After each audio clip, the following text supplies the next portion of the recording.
Hi souls, I'm Ali. And I'm Ebz, and welcome to the Divine Soliloquy podcast, where we share with you a higher level of thought consciousness from our own personal perspectives. This is a safe space to join us as we vibrate in and out of banter and soulful conversations.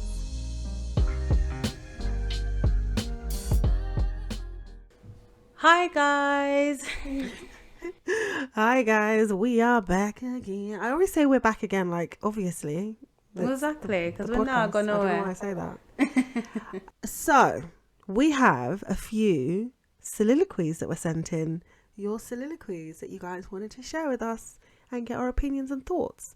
So, that's what we're going to do first before we get into the topic of today. Do you want to go first, Ali, or should I go? No, go for it. I'm ready. I can't wait to hear what you guys had to say, to be honest. So we had somebody message us regarding a situation, and it was actually different from what we talked about on the podcast. And if you haven't listened to the last episode about friendship changes, please go and listen. But we were basically saying that, you know, when you get into relationships, your friendships will change. Or do your friends, some people put their friends as placeholders until they get into a relationship. So that was the conversation from the last podcast. It was a great convo. Definitely check it out. But somebody wrote in a very interesting scenario or situation that they kind of wanted to get some feedback on. So basically it says, I've been friends with my friend for 12 years. We went to school together. We basically grew up together. She's basically like a sister to me. But recently, both of our partners have not been getting on. Oh. She is about to get married. And she has let me know that she does not want my partner, to be invited. Whoa. So hold on a second. So they're school friends, but their partners don't get on. Yes, exactly. And now there's an issue with an invitation to the wedding. Yes. What should I do? Okay. Now, yeah, that's a tricky one. Because again, this is what I mean. Like in the episode, we were talking about it. Like, you know, when you marry someone or when you've decided you're going to marry someone, that whole dynamic changes. And it's now like a proper staple family member. And so I'm not saying it's right, but inevitably that person takes precedence over the friend. However, what if you then divorce the husband in a couple of years and now you've lost your friend over the situation? Do you know what I mean? So it is a bit difficult. It is a hard situation. I don't think there's any right and wrong answer, to be honest with you, with this one, because it's love over loyalty. That's hard. What I would personally say is, I would express to the friend that you're a bit disappointed in how what they've done. And then it puts you in an awkward position that you don't want to have to choose between, because I'm pretty sure your partner's probably not best pleased either about the situation. And it's not even just about the partner. Once you guys start having children, then what happens? Because if you don't like someone's partner, I mean, for me personally, if I don't like someone's partner, my kids aren't going over to the house. So then what? You know, like this becomes a bigger thing. So I feel like personally you should really have the conversation with your friend and just sit down and really try and figure out what it is the issue is with the two partners. And if you can get them all together, that would be great, and hash it out. But if you can't and you feel like it's just past that, then it really is up to you which relationship, I guess, you want to salvage. Would that be the right way to say it? Because you'll still have your partner, but he'll probably feel some type of way. Is it that much beef though between you and your man when it comes to, and I mean it is and it can be, but sit down and all of this stuff is like, that's a lot when you're planning a wedding. Ultimately, it's that person's wedding, and because it's not a birthday party, it's a wedding. You're right. You can invite whoever you want to your wedding, to your space. For me, it would depend how close the friend is and the conversations that happen beforehand, because I didn't wake up just before your proposal and everyone not like your partner. I'm assuming, I don't know when the fallout happened between the proposal and the actual arrangements. Yeah, so you guys would have to, let us know, shed some light. But I think for me, the way I am, when I think of my friends, I'm just going to assume it's someone that's very close to me, someone I care about, because I I want those type of people to come to my wedding. What if it was me and you, and me and you's partner didn't like each other, and I said you can't have him come to my wedding? That's not something So you said that you couldn't have my partner come to your wedding. Yeah, I would be hurt because you're going to allow my partner to get in the way of, because you said they were school friends, years of friendship. So for me, it would hurt my feelings. And of course, you'd put me in a position where now I've got to go back and have a conversation with my partner and say, if the invite was just extended to me, whether I want to go or not. But as you mentioned about kids and stuff, it puts a strain, if anything, it kind of just puts the whole friendship on pause. Yeah. As, you know, going forward. So it's a big decision. And I personally it depends what the person's done, because we don't know. They didn't shed light on that. Yeah. But, you know, there's just so many ways to look at things. But I think for me, it would be like, oh, okay, so the friendship's pretty much done then. They've answered the question by not inviting my partner to the wedding. The friendship's pretty over. Because they're choosing their partner. So I'd be a fool to choose you and not mine. So as in what you're saying, if you're going to choose your man, then I'm choosing mine. Like, clearly we're not going to sit and look at our partners and say, look, hon, this is for me, because there's, you know, it's not the same, so just follow me here, but there's in-laws that go to weddings that do not like the wife. There's sisters, there's quite a few people in weddings that get invited that don't like both parties. So for you to be that strict on just me, who's probably been there for your relationship and your ups and your downs, and assisted probably to some degree to you to get to this point, to allow your partner to say for that one day I can't come, my feelings would be hurt. I have to be honest. Yeah. But I'd also understand it's your wedding, you can do what you want. Yeah. It's a tough one. There's no right or wrong answer, or no right or way to deal with that situation, I don't think, because it's really hard. But yeah, I guess like Ali said, you know, the friendship's done. I would try my best to have one last conversation. You probably already have, but I would try and see why. And if it cannot be resolved, then you're going to have to keep it moving, because that is grounds to end a friendship. I'm sorry. Like, that's just, it's hard. You can't really move past that. Because to not come to the wedding is deep. You don't have to like someone. We're not talking about being in the wedding party, or like, you're literally saying we're having this big celebration, I'm assuming. And I don't want your partner to be at my wedding at all. That's a bit stronger than dislike. That's quite big. That is big. It is big. It's a statement. Especially if you're having a big wedding and you have space. If you were having a small intimate wedding, it would make sense. But if you're having a big wedding, then that's a slap in the face. And I'd be a bit cross at my partner. I'd be cross at my partner. Just to quickly add to it, I'd be very cross at my partner that they put me in that position as well. In my friendship, there'd be a small part of me that's mad at everyone, because I'd be like, you're actually kind of isolating me here with your decision, because I know that's 100%. Something I wouldn't say to my partner. No, definitely not. Yeah, it's a tough one, but thank you for sending that in. Thank you for sending in your soliloquy, and hope that helped in any way, shape or form. Not really. We're like, it's a tough one. There's no wrong or right answer. Basically, do what you want to do. The only thing we really said is just know that friendship done, everything done. Oh no, it done out. But yeah, you had a soliloquy there? I have a juicy one. Okay, well, I think it's juicy, and now I've really hyped it up. I have a soliloquy here from a gentleman, actually, and he's in a bit of a predicament, Ebz, so he would like our advice. Big up the male listeners out there. We appreciate you. He's kept it nice and short and sweet, as the man them like to do, and he said, my best friend, brackets, female, doesn't like my partner. She doesn't think she's good for me, and she's just playing me, but this is the woman that I want to be with. What do I do? So he feels torn between his future, basically, and his past/present. Yeah, you got to see it through, my boy. You got to see it through. I've had that situation. Not had that situation, but I've had a very close person to me have that same situation happen. Okay. And you have to let your friend make the mistake. I'm sorry. You have to just let them make the mistake. The person I know that happened to, they told their friend, this man is no good for you. He's horrible. He's a cheat. He's abusive. He's a liar. He's a this, he's a that. She still married him. And 2 years later, they got divorced. So sometimes you just need to let your friends make their mistakes. Yeah, and support them through it. It's not... I've learned that it's really not your decision. No. And I know, sorry, I've just realised I'm advising the friend and not the actual guy that sent in the thing. I'm sorry.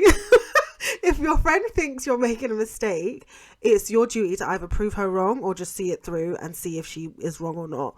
At the end of the day, there's nothing else you can do. If you really want to be with that woman, then time will tell whether your friend was right or wrong. But your friend needs to just be your friend on the side and just let you make whatever mistake she thinks you're going to make, essentially. Because I just realised that I actually advised a friend and not the person that sent in the... Yeah, 100%. I agree with that.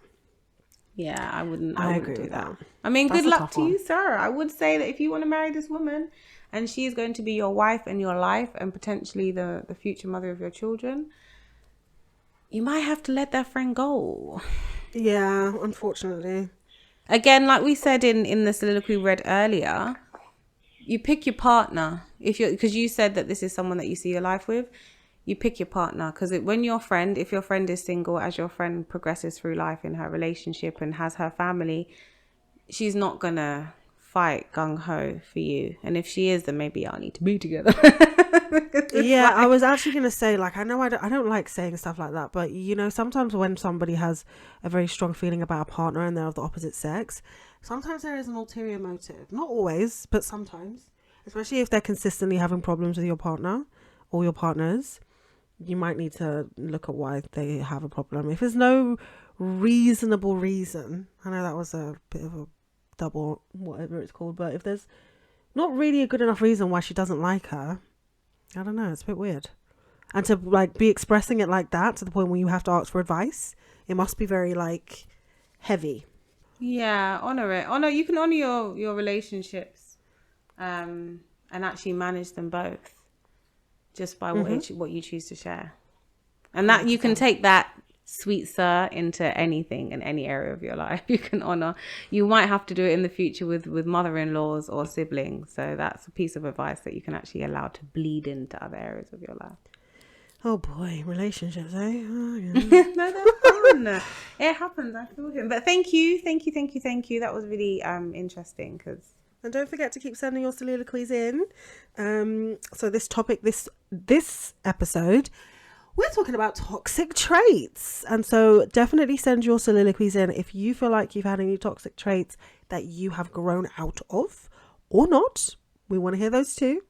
Because we feel like we talk a lot about, like, you know, self-growth and higher level conversations and being divinely guided and healing and all that kind of stuff. But I think a lot of the time we miss talking about the origins, you know, the times when we weren't so wise, the times when we actually made some really effed up decisions.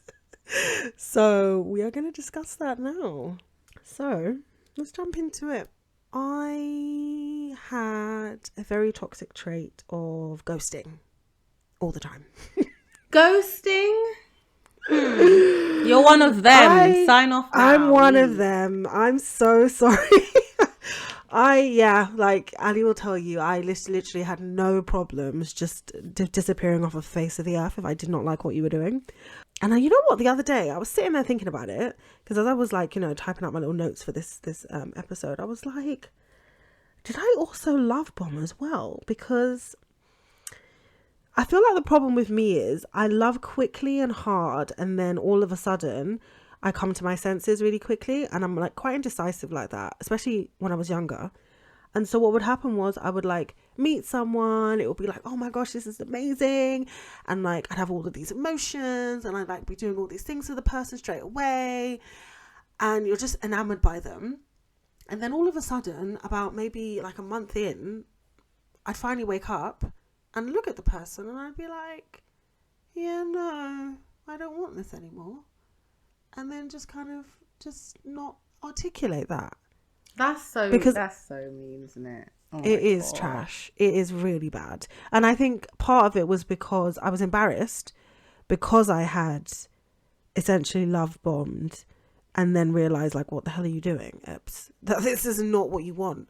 Because it can be embarrassing because you're thinking to yourself, how did I even fall in this fast this quickly? That's weird. Like, it's almost like I should have had my wits about me, but I didn't. And so like, I'm just like walking away with my tail between my legs. But was you promising them things like, yeah, I see this with you and that with you. I want to do this, and then just basically gone? No, I didn't go that far. Like, I wasn't like planning a life with you or anything, but I definitely was acting like everything was good. I really liked you.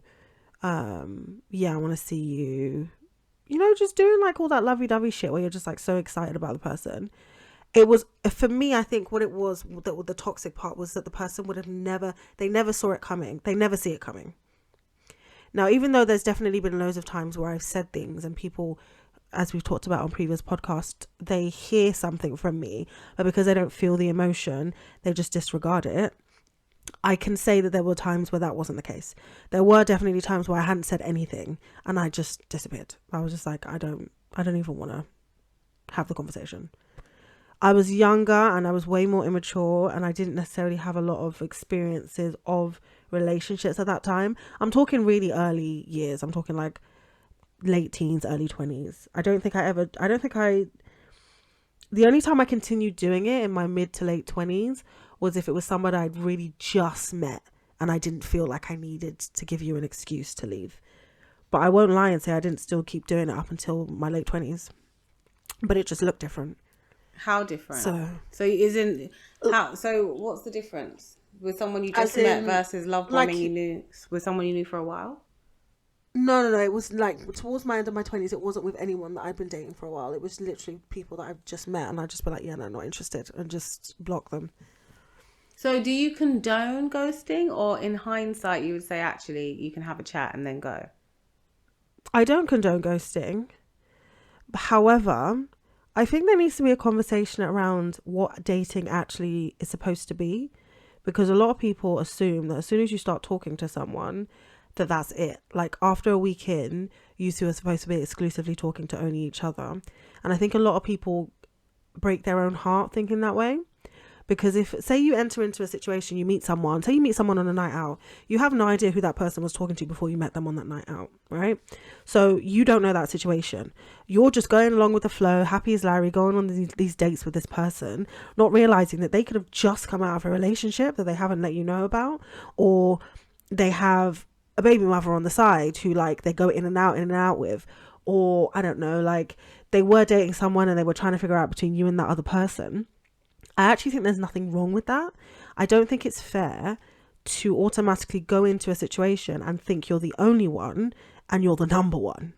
I think that's where a lot of people break their own hearts, to be honest with you, because at that point, if you're not exclusive with someone, and I know this is going to sound really harsh, but in my head, if you're not exclusive with someone, up until obviously a point, if you guys have been dating for like a year, 2 years, obviously that's excessive, and there's no conversation, of course you owe that person a conversation. However, if you've only been talking to them for a couple of weeks and they decide actually I don't want to talk to you anymore, technically they have a right to just bounce. It's not nice, it's not fair, but I wouldn't necessarily say there's anything wrong with that, because you just met the person. Do you know what I mean? And that's just my personal opinion. I know a lot of people don't agree with me on that one, and I know, I'm aware of that. It's an unpopular opinion of mine, but yeah, I don't see the need, because especially in this dating world now, everyone's dating multiple people at the same time. So you're telling me that you're having conversations with every single person you're dating to let them know that you're not interested. It's a bit unrealistic sometimes. Well, no, it's not unrealistic. I wouldn't agree with that. I think that it is. People don't do it for the reasons that you just said. 1, the love bombing. 2, we know it's cowardly. 3, people are like, well, you know, I wasn't committed to you and I choose this person, or I just don't choose you. Basically, whatever it is. Can people have a conversation and say, do you know what? I just want to take a step back, or I don't see this, or I don't see that. Of course they can. But if you have a mentality where you don't feel like you need to, you are in turn saying to that person, well, it was just this for me. How could it be that for you? And everyone's different. Yeah. Everyone's different. So like you said, then at that stage when you were just saying, this isn't for me, you had your reasons. Everyone has their reasons. People ghost all the time. It's very, very normal, and it doesn't necessarily feel good to the recipient. That person doesn't feel fantastic, depending on how they felt about you. Yeah. It doesn't feel good. But do I feel like you can have a conversation? Yeah.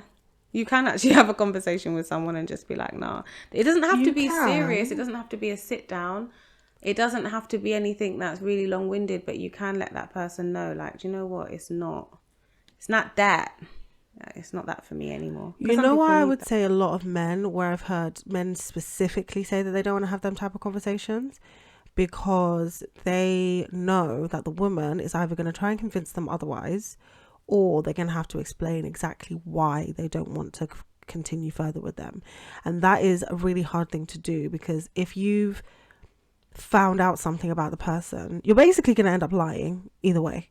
Because if you found out something about the person that you really don't like, and it's something that could be quite sensitive, you're not going to tell them why you don't want to talk to them anymore. Yeah, but that's that's a them problem in terms of, if someone asks, don't get me wrong, I agree that a lot of people ask questions that they don't actually want to really hear the answer to. But saying I don't think that person can receive what it is that I have to say, so instead I'm going to do something that has damaged people for years and in turn still knocked them, question themselves, their self-esteem, their confidence, allowed them to invite so many people that aren't good for them into their lives. There's still a knock-on effect either way. There are characters like that do just want to know the truth. And if it's just, you know, some people, again, even if it's a lie, even if it's like, you know what, I don't want to say, I don't like your teeth, so I'm just going to say I'm working on myself, a conversation still being had to say we're not doing this. Because what does follow ghosting, it's still a lie, but it's still cutting it off, because the conversation was around letting that person know it's not this anymore. I've had so many different conversations about it. Some people feel like it doesn't matter whether I have that conversation or not. Me blocking and deleting you and not answering your phone calls is still an answer. There's so many different ways to look at it.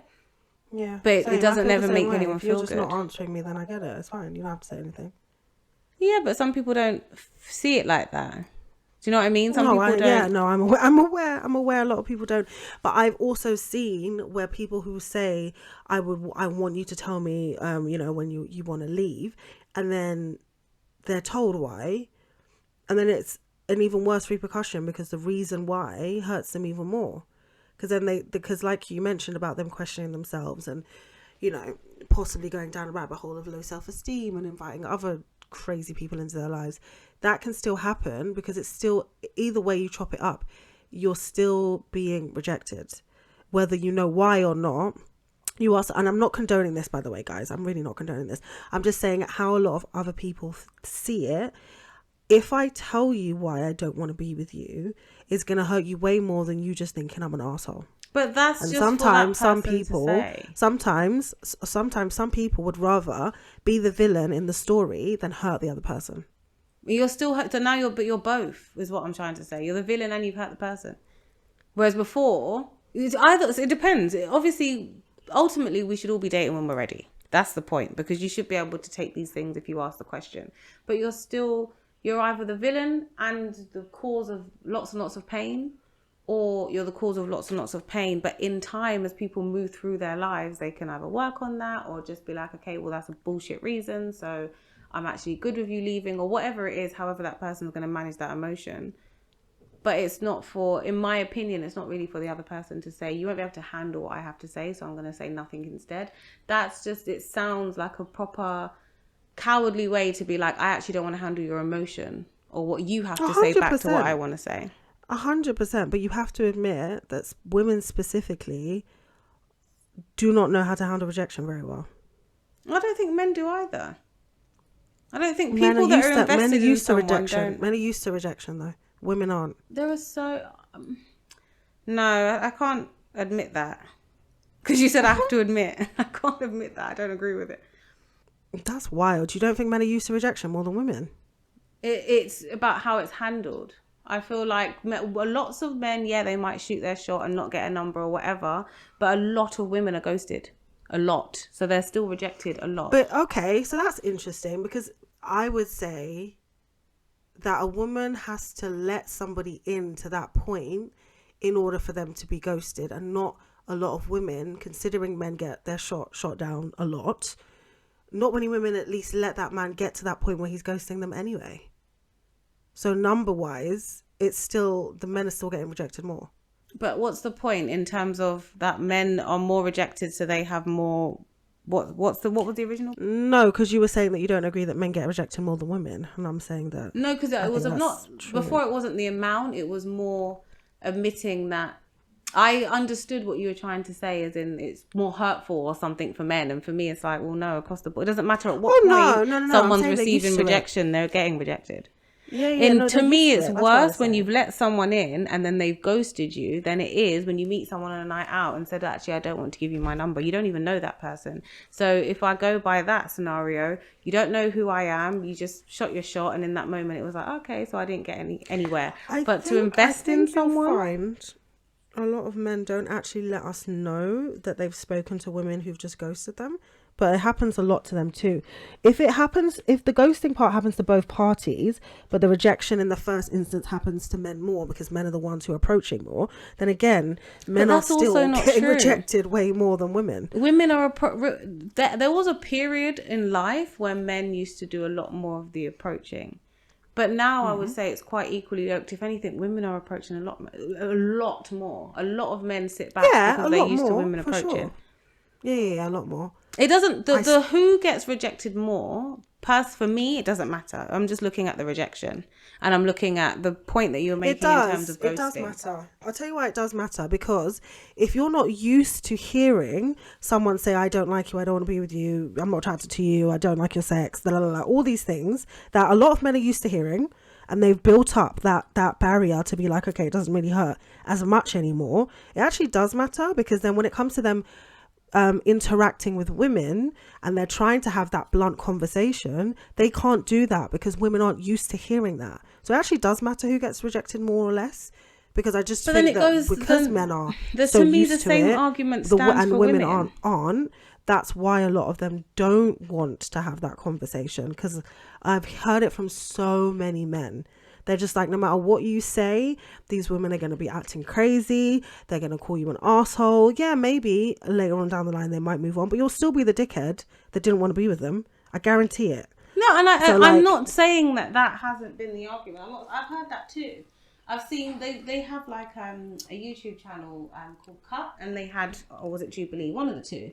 And they had quite a few of these type of studies and stuff, and men say that a lot. Or MTV, it was MTV had like, I think I watched clip. That. Yeah, they had Ghosted. It's actually called Ghosted. Oh yeah. No, there we go. Found it. So a lot of the men said that on there. So I agree for these things to be true. I think my point that I'm making is, it's to say I don't want to deal with whatever your reaction is going to be to my decision isn't an acceptable reason to say it's okay to ghost. That's my only point. That all this shit around it, it's not that I don't understand that, but my only point is what it still stands for me. It's not, if you've now made your decisions, you move through your emotions and you said, I don't want to do this anymore. If you've shared a decent time, whatever that time is with that person, it's okay to say, however that person wants to react to it, and whatever they want to say in between that, cool. You can even say that and then block. So they don't want, if you really can't handle what that person has to say, you don't even have to read the response. But you've said it and you've made that clear. What follows that, the same type of, women that you're talking about, those phone calls don't stop. Those memes that they're flinging up don't stop. Them potentially stalking your Insta and messaging you and DMing you and calling you off different numbers. So there can be a knock-on effect to not letting someone know that I'm done. So my only point really is to just let people know that you're done, and not to say, oh, I basically did it for you. I ghosted you for you, because that's what it comes across like. No. They definitely did it for themselves. There were definitely loads of times where I couldn't be bothered to hear it, because the majority of the time, I think I done it once, and the guy would not take no for an answer. He was so relentless, I had to block him eventually. And I think that was the time where I decided I was never doing it again. When he was basically like, why? Tell me no. Yeah, like, please, like, no. And I was like, no, I said no, like, no. And this is the thing, like, I get it. I get being on the other side of it and feeling like, no, you can just say, but I'm not going to lie to you. Sometimes it gets tiring, especially if you're someone who's dating a lot. Like, you don't want to constantly have to be like, okay, I talked to this person for a week and then I have to tell them that actually I'm not feeling the conversation. I don't really feel like... I don't know, like, I know it sounds very toxic of me, and that's why we're talking about toxic we're talking about, that's the point, so yeah. Yeah, like, but at the end of the day, we were only talking for a week. Why are you that mad at me? And I know it sounds harsh. It is like, and shocking. I'm sorry, but like, why are you mad at me? You barely know me. Do you know what I mean? It's different when you've gone on loads of multiple dates. That's completely different. I'm not talking about when you've literally been dating someone for months and then they just decide, you know what, I don't want to talk to you anymore. That's different. I've never done that. But I have, like, obviously love bombed but in a very short space of time. When I'm talking about short space, I'm talking about like maximum 4 weeks. But I think that's the reason why we got into that conversation, because to you, the time is different. You're going by what you consider a time of when that person's owed a certain type of respect. So maybe not in 4 weeks. Well, not then, because we're talking about toxic traits. So at that point, maybe not in 4 weeks, but in a couple of months. There are so many people that date that don't consider it, because it's like, well, you weren't my girlfriend, or we didn't make it exclusive. So yeah, it's been a couple of months for you. I've known you for a couple of months, but actually I didn't start even considering you till only 2 weeks ago. So our timelines are already different. So because based on the fact that we all have different timelines, that's the reason for me. It's like, just have the conversation. Preferably. Does it happen? We all live in the same world and we know it doesn't happen. But my opinion on it is it's not really fair to say, well, I would be okay with your reaction if it was after this, that and the third, because we all have our different ideas of when it's okay to have a reaction. You can't tell people when it's okay to have a reaction, because we're not their hearts. We don't know how they feel. Maybe some people feel that way after a week. It might sound like, what? You don't even know me. How do you feel that way after a week? But some people just do. Or sometimes they're just projecting because they've had lots of rejection, as you said before, and this was their last straw, and that's why you received that reaction. There's so many different things around it. It's like, but just saying and then dipping is better than deciding that person. This is, at this point, I'm literally speaking to the podcast. It's better, in my opinion, to do that than it is to decide that person can't handle it or admit that actually I just don't want to deal with it, like you have. You just said I don't want to deal with it. I'm not going to lie. It's not going to happen until people, one, start actually having genuine conversations. Because remember, we're talking about people who are not dating with intention anyway. Not necessarily both parties, but one party at the very least is not dating with intention. And usually both parties are not having those type of conversations in the first place. So people, first of all, need to actually be having conversations. Because all these people I'm talking about that I did this with, this was very much like basic Love Island type conversations that we were having, and nothing deep, nothing in terms of like, do you want a family? Do you want a relationship? Do you even like, where do you see yourself? None of that.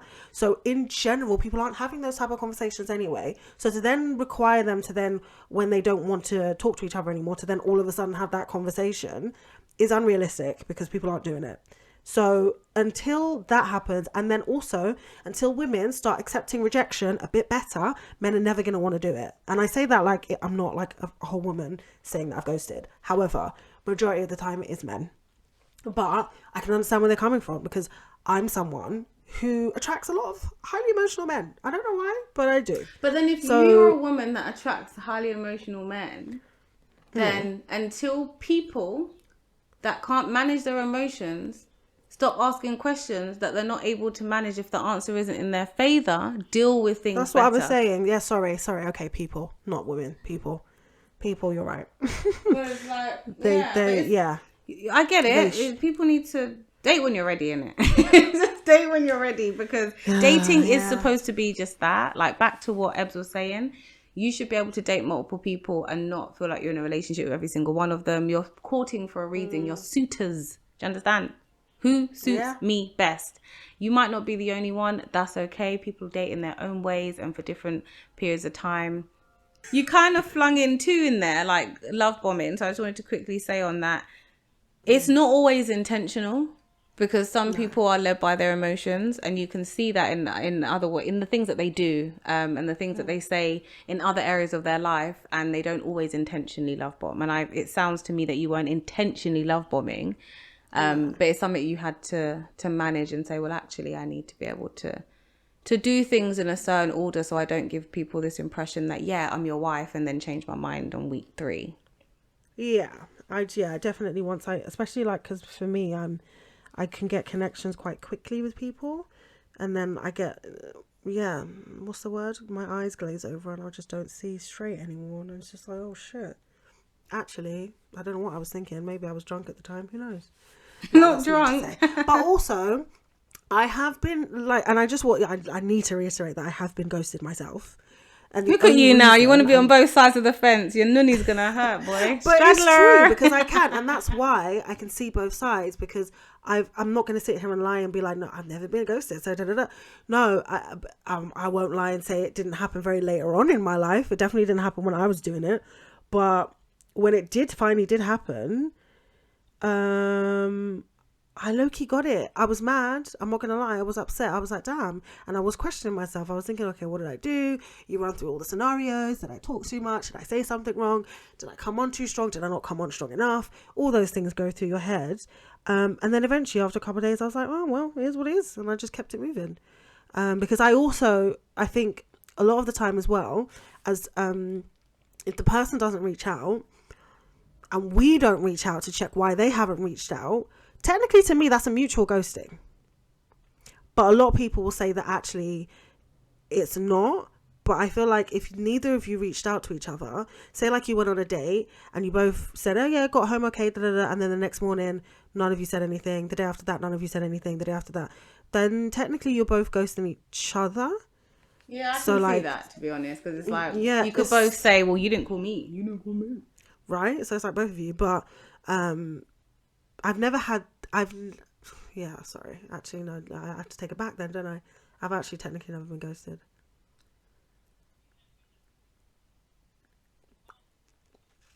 Yeah. Okay, well, I guess I take that back. But I did understand it, because for me, it was a sign that like he wasn't interested. So I was just like, okay. It's still, what I'm trying to say is it still hurt the same, in my personal opinion, of how I would have felt had I been ghosted. Because you've been the ghoster and spent your early years ghosting, you probably came to that conclusion faster than people who have never ghosted someone else, because they will also be able to fall back on, I wouldn't treat you like this. And that usually ties it all up, doesn't it? It's like, well, whereas for you, you could be like, oh, touche. Literally. After all your emotions, you would have just been like, I could feel it. Yeah, I could feel it. I was like, oh yeah, no good morning text today. All right, fair enough. Bye then. Like, it was very quick for me. I realized like, oh, okay. Well, damn. Fair enough. So yeah. But no, I don't do it anymore, guys. I promise. And it's a terrible trait and I don't condone it. I'm saying I understand it and I've learned from my ways and I have the conversations, as tough as they may be. Ali knows that in recent years, I've been having the conversations. They have not been easy, but I've been doing the work to get that trait out. So yes, that's my toxic trait. Do you feel a bit lighter? You sound lighter. Confession. I do. Because I feel like a lot of people just think like, yeah, I'm just like, not perfect, but I don't do anything wrong. And I do. Like, and I've felt really bad about some of them. Like, I'm not going to lie. I think there was one in particular where I was like, do you know what? If I had his contact details, because like I'd changed phones and I don't know how to get hold of him, I would reach out and say I'm sorry, because I actually did like him, but I just wasn't in the right place at the time. So I just decided to just ignore his text. So I did feel bad. But again, this was in my early 20s and a lot's going on. And that's another thing I just want to quickly say. A lot of people who do ghosting have a lot of stuff going on in their personal life majority of the time. It's not an excuse. I will 100% say it's not an excuse. But I've noticed that the majority of people have so much shit going on, because myself, when I was in my heyday of ghosting, I was in one of the lowest places of my life personally. Homeless, no job, like just not in a good space. So, and you were not a priority to her, so she said, fuck off. I'm joking. None of that. Well, it did happen, but I think I was actually going to ask you, how did you feel? And I think that's what a lot of people who have been on the other side of the fence would have wanted to hear and know. Does guilt ever happen at one point, or remorse when you come out of a certain space and you are reflecting on life? Do you ever sit there and think, I could have treated that person a bit differently? 100%. You think that when you're doing it, but you just push it down because you don't want to deal with the emotion at that point. Especially, like I said, if you're already going through so much shit. You don't want to go through that. The person who quote unquote ghosted me, I think he was going through a bunch of shit. I knew he was. So I got it. That's probably why I got it as much as I did, because I was like, all right, that's fair enough. Do your thing. My final question, though, have you ever gone back then to somebody that you've ghosted, even if not to see them again, but kind of popped up a year or 6 months or 2 years later and said, hello? Maybe this is another toxic trait. I was waiting for you to really release the toxicity. You're so annoying. Why are you I'm just asking for the people. Oh Everybody wants to know how toxic and poisonous you truly were. I'm joking, but go on. My pride would not let me do that. Oh, you never went back? I'm done. No. So not only were you a ghoster, you said, well, sucks to suck, decision has been made. Honestly, and you know what? Can I say I might have regretted some of that? Yes, 100%. Like, it could have potentially been the a couple of people I've ghosted could have been that person, but it's fine now. I'm good where I am, so I don't think about it anymore. But yeah, no, I've never been back. No. That's crazy. But it's so honest for you to have even shared that, because there's so many people that for years they're still thinking about that situation, especially men, because we've spoken about it before. A man needs to get his heart, bruised once at 12, and then that's it. Women, and they get really, really hurt, and they can really harp on that for years to know that person's like, yeah, my pride and ego didn't let me go back, and I'm good, so hopefully you healed too. And that's real and true and honest, and that's what people do. That's really what 100%. People do, guys. So move on. Your turn. So I don't look like the absolute biggest bitch in the world. What's your toxic trait? I have none. I'm joking. Do you know what? One of what I consider my most toxic trait to be, because I had a lot of feedback from my friends, and I've actually spoken to Ebz about this, and she's like, that's not even that toxic, but it is. Okay. I never used to show up to things. I never used to communicate with people. So it kind of piggybacks off of your ghosting. Toxic. It is toxic. Yeah, that's definitely toxic. Yeah. It is toxic, because I was in, disclaimer, I was going through a lot of things in this period of my life, in my teens and 20s or whatever. And in that time, communication just wasn't my thing. I would retreat into myself, and that's just how I kept my head above the water. So I would commit to things, just everything. And it was usually just to I wasn't really listening or to shut the person up, because I was really going through a lot of stuff in my mind, and I would make commitments and just not show up at all. I can't even tell you if it was a group commitment, if it was just me and them. It would just be like we made a plan on a Tuesday and they just didn't hear from me, whether they got to the place or not, nothing.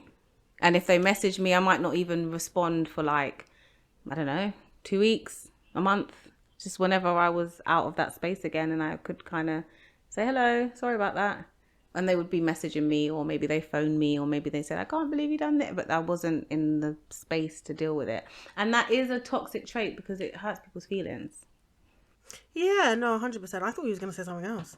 But no, that is definitely a toxic trait. And is that not a slight form of ghosting? Like a temporary ghosting? Then my personality then because I'm someone that I take some time to myself in general, but I've just learned to communicate it, but I've always needed me time. Then I just didn't communicate, and I took too long to communicate. I was heading towards that space.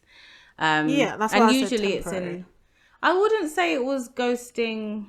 No, but anyone can label it how they want to. I won't take it away from you if that's how you label it, but I wouldn't say it was ghosting. Or ghosting, how people recognize ghosting to be when they say I've been ghosted. They wouldn't necessarily put that in that category, because a lot of people are speaking about love interest as well. They're not even speaking about friends. That's a whole new topic. I was just gonna say that. But I would say that would have hurt me as well, especially if it happened multiple times. That would have been the same type of what the fuck? Do you just not want to hang out with me? You just don't know how to say no. It's the same type of feeling of rejection. It was usually to the same person. And because it's the only person I ever really chilled with. Because the person that it was, we are extremely close and we have a great understanding of each other. So, and that individual kind of retreats into they do retreat into themselves when they're going through things as well. So with that understanding, it was like, oh, okay, Ali needs some time. So I got lucky in that period, if I'm being honest, because I was around someone that really understood me. But I recognized it's something that I had to work on. And then I completely went the other way and decided I need to stick to every commitment. And then I had to find balance, because sticking to every commitment is also not great for your mental health, guys. Please, you can say no sometimes. But yeah, 100%. it was a space that was definitely like, when I think of toxic traits, I think of something or a part of you you're not necessarily proud of. And that's not something that I'm proud of, because what a letdown. What a letdown it is. And you think about people getting ready or phoning you or even arriving. I'd hope to think that you didn't arrive, because it's like, if you haven't spoken to me, why you would leave your house is wild. But it's like, that's wild. But some people do. Some people, remember, this is when I'm saying back in the day, I want to set the scene for you all and understand that this is before, because I remember when buses started talking to you. This is before buses were talking. This is when you had to say, meet me by the chicken shop on the left at 4. Do you understand what I mean? This isn't those days where you could literally just, say whatever or communicate as easily. Okay, I'm not that old. I'm really making it seem like they had to page me, but you know what I mean? So yeah, that was probably like my biggest thing. And because you kind of flung 2 in there, I would say silence for me was probably one of my biggest toxic traits back then. It all kind of stems from ghosting, really, and retreating. It really does, because it's a lot of silence. You just don't want to deal with other people's emotions. Because I think the silence part, I mean, you'll explain it obviously, but a lot of silent treatment comes from just not wanting to deal with the emotion, whether it be your own or the other person's. Yeah, for me it was, I would give people room to, because I attract a lot of, and this isn't even with romantic partners, actually more with friends. I attract more emotional friends than I do romantic partners. Okay. It's quite exhausting. Just tired. So I would allow them to have a moment, and I just wouldn't say anything or respond back, really. Like nothing. Just let them kind of sort of treat the session like it was venting, but it wasn't venting, because that person is speaking to you and they want a reaction from you. And it was just kind of like, my mind at the time was like, okay, you're big right now and this isn't productive. So I'm just not going to say anything. And I hear a lot of that. It's a very masculine behavior, actually. A lot of women describe arguments with men like that. I was the man them, just like, yeah, I'm not going to say anything, because this is really loud for me. I didn't say anything. I just used to just look at them like, okay, you flare and puff up by yourself, and I'm just going to go exit stage left. Literally, that's what I used. So was this during arguments, or was this during like them just wanting to come and vent to you? So, no, not inventing. I treated the argument like the person was almost venting. So it was usually when they was arguing with me about something that I wasn't, it almost was like, well, the reason why I said like a masculine trait, because it was almost like being in a relationship when your man's come home from work and in their mind, it's like, I just stepped in, what's the problem? Does that make sense? But you have things that you want to say. That's what it felt like. I was the quote unquote man in that situation. Just like, I don't know what is going on right now, but okay. And just not say anything. I wouldn't explain. I wouldn't cry. There would be no reaction. You would just say what you have to say. I heard you. I'm good. I'm out. That's it. I wouldn't give a response. I wouldn't say anything. Nothing.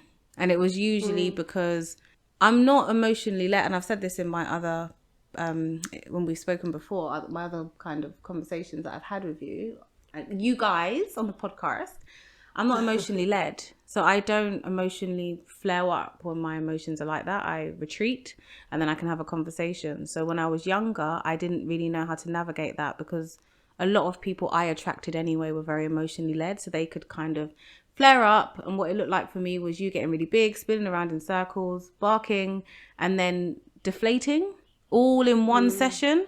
And it was just like, whoa, what is happening here? That must be exhausting for you. So it was more like me looking at the other person do something that was very alien to me.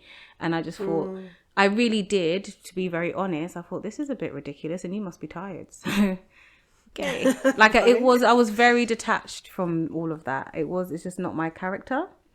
It wasn't my character then. So I didn't understand it either. I didn't understand why someone would be able to. I didn't resonate with not being able to just tell me what the problem is without all of the hullabaloo around it. Yeah. Yeah. And I think looking back on it, I treated it as such because it was just like, what's happening? Both ways are toxic, by the way. The big flare-ups and the silent treatment. You know what? I don't think I agree with that. Yeah. Go on. Say why you don't. Because I feel like it really is dependent on the type of person you are. That's more of a personality thing, and that's basically like saying like your personality is wrong. If you're naturally somebody who isn't emotionally led or reactive, I don't think there's anything really wrong with that. I think you just unfortunately are, like you said, you attract people who are emotionally led, but I think especially in a relationship setting, you just need to make sure that you're around somebody who isn't as big, their emotions aren't as big as yours, because what sounds like is you just get silenced a little bit by all of the drama. Okay, go on. Yeah, sorry, finish your thought. And I don't think that's, because that's also what a lot of people tend to try and do with people who they know do that. So some people can be quite manipulative, because I have a friend who's very much like you as well, who, when her parents would shout at her, she would just start crying. She would just sit there and she would just be crying. There would be no words coming out of her mouth. She'd just be crying, and they'd be screaming at her, shouting at her. They'd tag team her, and they knew she wasn't going to say anything because that's just not her personality. And so they took advantage of that. And I think some people do that when they know the person is not going to react and going to just look at them like they're crazy. Yeah, you're right. I was abused. I'm taking. No, go on. How did we get here? Because you're right. I'm thinking about it. I was abused, no, but I had a point to make. But go on, finish your point. No, but you know what I mean? Like, it's not necessarily like it's a bad thing or it's a good thing. It's just who you are. So I don't know. I don't know if that's a bad. So I don't know if that's what a toxic I was trait. saying about it being toxic in terms of not necessarily dealing with the situation. Like I could have still said something at some point, because I'm not speaking about just in that moment. I'm not going to say anything at all. So I could have said and addressed it when things did calm down. And the reason why I said the flare up could be quite toxic as well is it's because there's no thought behind it. Right now, you're actually speaking your emotions, not your thoughts. There's no facts, no logic, just feeling. So everyone needs to kind of center themselves a little bit and have a conversation. But on the flip side, I agree with everything you said. It's easy for someone to feel like they're emotionally manipulating someone like that. My silence was my choice, the way that I viewed it. And I've spoken to the few other humans that I've met that are quite similar to me. For the way we view it is we have all this information and a very full picture to go by, because whilst that person's out here and they've expressed all this stuff and they're effing and blinding and doing what they're doing, I know how I feel, I know how you feel, and I also know what happened. All you know is how you feel. So it does feel like a win-win being on the other side of the fence, because I literally get the whole picture. So I'm making a much more informed decision because I've got to pick an idea of everyone's emotions, because you literally have no idea. You only know how you feel. And at this point, you haven't got to the state of logic, because me not responding keeps you in your feelings. So you haven't even got there yet. So you actually only have one picture and I have three. Well, yes, that sounds pretty toxic to me. So there you go. You proved your point. Well, it's not, because I think that when you're going to be that big with emotions, you actually give yourself a disadvantage by saying, I'm going to stay in my feeling. It's going to take precedence here over your feeling and actually with the situation. When you're someone that's a bit more of a logical thinker, you put your emotions, and this just happens by nature, by the way, it's not even a choice. You can put your emotions to a side because they haven't risen yet, I should say. And you're literally looking at everything. You're looking at the picture. This is kind of going into a side conversation, but you're looking at the bigger picture. You can say, well, this is what you said and this is what I said, and da-da-da-da. In that moment, the person is saying, this is how I feel, this is how I feel, this is how I feel. You can't have a conversation about facts and logic with someone that only wants to talk about how they feel. What you have to do, which isn't fair in my opinion, is to then deal with their emotions to get to the facts, and then deal with how you feel. And by then they've already found a resolve. So you never actually, if anything, there's that disadvantage where you never actually get to say how you feel about things. That person doesn't give you room because they can't hear you until you deal with their emotions. And I find that people that are emotionally led don't even see that because they can't be calmed down. Okay, but which one is it then? Did you withhold your opinion or your rebuttal on purpose, or just because you needed to deal with that person's emotions first? So I would deal with, why I listed it in a toxic trait, it was held, you could say on purpose, because I didn't want to deal with the emotions. Okay. So I don't want to, so not responding at all. I'm not dealing with your emotions, and I'm not going to respond to anything. So nothing's dealt with. But yeah, and I'm not going to let you know how I feel either. I'm not going to know, because to me, my feelings are very, it's like virginity is very sacred to me. Sacred. Yeah. No, So I agree. Yeah. you don't deserve to hear them when you already showing me that yours are more important, and mine will only become important once yours are dealt with. That's how I view it. As you grow out of it, or as I grew out of that and realize, okay, I can still navigate these conversations. The disadvantage for myself or someone that has a very similar personality is that emotionally led people still can navigate in the same way. When their buttons are pressed, you still have to do, they can't, unless they deflate, you can't have a conversation with them about anything besides how they're feeling. And that isn't, it's not fun, if I'm being 100% honest, and speaking for my people, them, it's hard and it's not fun, and it makes me feel like a lot of people are emotionally manipulative, and then however they view me, sometimes they feel like it's, you know, like, give me a reaction, give me something, very kind of shut off or closed off. And I can see it in both ways, but I don't want to be emotionally manipulated. So if you have this moment and you've decided it's more important, be more important, because I know how I feel. As I said, I know how you feel, and I know what happened. So it is what it is. I just won't engage with that person. Or I know what to bring, because I have friends, I have family members that are emotionally led. I know what to bring to them and what not to bring to them. I'm still stumbling through life with those type of individuals, to be honest, because I know that there's certain conversations that we can have and that we can't have, because I just see how people manage their emotions. Usually when it pertains to them, a lot of people are very, very good at doing it. So you can get bamboozled because they can manage situations with you when they're advising you. But how someone deals with a situation when it's about them is usually what and where I get my answers from. And it just takes one or two times for me to say, oh, this person's gonna flare up a little bit and lose sight of things, and then I just know the type of conversations I have with them after that. It's interesting because it's kind of what I was saying in the beginning. You said a lot about the emotional people. It's very hard to have conversations with them, and sometimes you just can't be asked. Yeah, no, 100%. Yeah. And it's not, the thing is with emotionally led people, I don't necessarily think it's and this is what I said before, because I do envy people like that who can just be emotionally led and not necessarily stop and think and be a bit more logical and just wear their heart on their sleeve. I do envy people like that. I don't think they always do it intentionally, being emotionally manipulative, but it just ends up being, like you said, their emotions always end up taking precedence just because they're louder and they're just more outward with it. But for people who, yeah, like you said, who aren't like that, a lot of the time it is silencing, it is dismissive. You pick and choose what you bring to them, 100%. There are definitely people in my life where I don't bring anything emotional to them whatsoever, unless it's dire, because I know I don't want to deal with that reaction. I don't want to deal with that situation. I'm the same as Ali. Like, I don't need all of that energy.